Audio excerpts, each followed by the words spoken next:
Naye boss, tumekuja hapa kuacha kazi.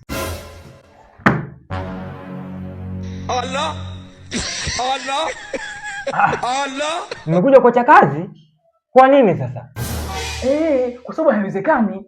Mshahara wako ni mdogo, kazi yako ni ngumu, tunadeki vyo kuanzia asubuhi mpaka usiku, pesa yako ni ndogo nayo. Au unasemaje ndugu yangu? Kabisa bosi. Sisi tunashindwa. Sasa kati yenu kuna mtu ana cheti cha form 6?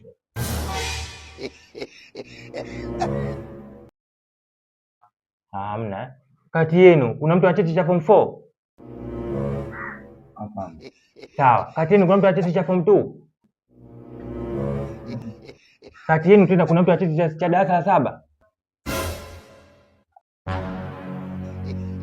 7? Vyote hamna. Hivi nyie kwa akili zenu nadhani mimi mwenyewe kudeki vyo siwezi? Ndio hauwezi. Siwezi Twende nikawaoneshe jinsi gani ninavyodeki vyo. Twende. Mimi kanambia tu tukafanye kazi. Mimi mwenyewe mtu wa kazi. Sina hela niache kazi. Sasa nikaacha kazi. Mimi mwenyewe mtu wa kazi. Mtu wa kazi. Mtu wa kazi. Mtu wa kazi. Kazi. Nauliza mnadhani siwezi kudeki choo? Unaweza. Sikia niwaambie kitu kimoja.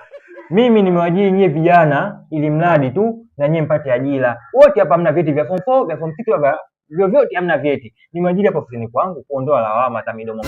Hamna vijana ajira. Sawa Kwa hiyo lakini mmeamua mwache kazi, hamna shida.